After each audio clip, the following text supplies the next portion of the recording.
जो मणिमाणिक जैसे शब्द हैं भगवान के, जो गहरी गहरी गुण जो बातें हैं, वो अपने आप प्रकट होने लगती हैं। अच्छा, सारा का सारा वेद, वेद किसका है? वेद कहां से आया?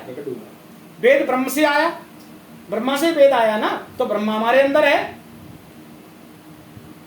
ब्रह्मा मन के रूप में ब्रह्मा हमारे अंदर है। ब्रह्मा का काम क्या है बताओ? उत्पत्ति करना। हमारा मन भी दिन भर उत्पत्ति करता है। ब्रह्मा जीव उत्पत्ति करता है, मन विचारों की उत्पत्ति करता है। 1 मिनट बताओ बंदो, मन का काम विचारों के बिना। मन ब्रह्मा का स्वरूप है। हाँ, बुद्धि विष्णु है। हमारा पूरा जीवन का लालन पालन बुद्धि से ही हो रहा है। बोलो, मन तो है लेकिन जिनके पास बुद्धि नहीं है वे मरसी अम्मक बन जाते हैं पागल खाने में, मेंटल हॉस्पिटल में, क्योंकि मन तो है उनके पास लेकिन बुद्धि नहीं है। तो बुद्धि है विष्णु, इसलिए जब भी सत्कर्म करने जाते हैं, अभी आपने किया था, आपने भी किया था, पंडित जी ने कही होगी एक काम करो, संकल्प लो, बोलो विष्णु विष्णु विष्णु। भैया विष्णु क्यों बोले? विष्णु इस पूरी संचालन प्रणाली का, ये गॉड जो शब्द लिखते हैं ना, GOD, गॉड। जी का मतलब जनरेटर, उत्पन्न करने वाला।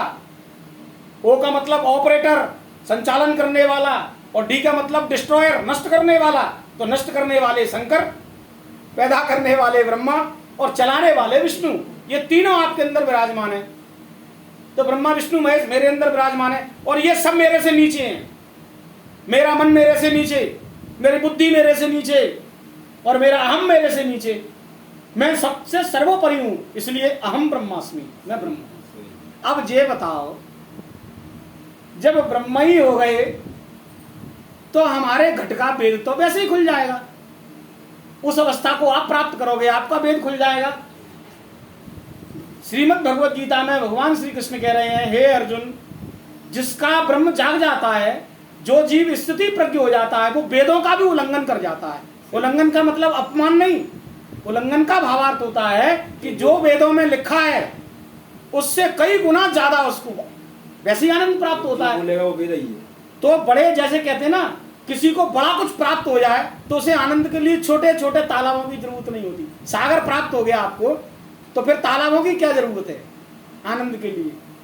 तो परमानंद ब्रह्मानंद की प्राप्ति हो जाने पर आनंद के लिए वस्तु, व्यक्ति और स्थान, इसकी कोई आवश्यकता नहीं है। ऐसा जीव ही गुणातीत अवस्था को प्राप्त होता है, वही ब्रह्म कहलाता है।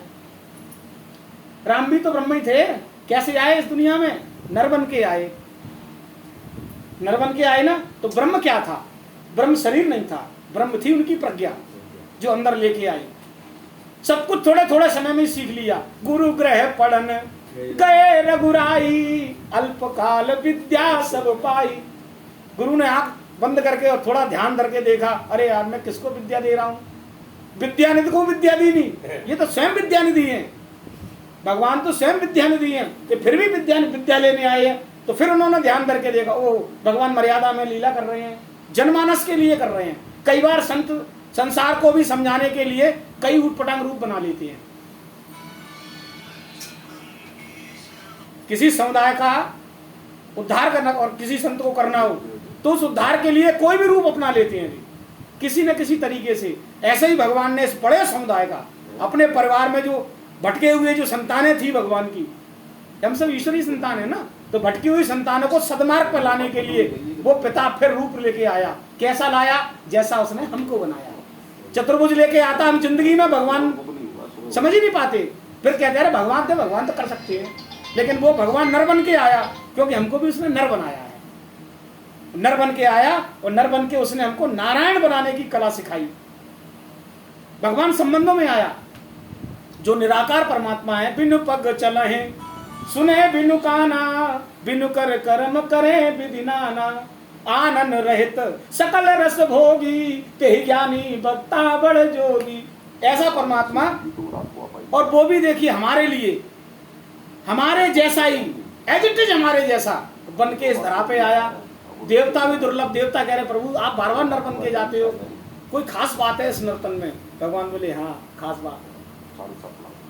ये नर्तन ही एक ऐसा तन है जो मुझसे किसी जीव को मुझ में समाने के लिए अग्रसर करता है।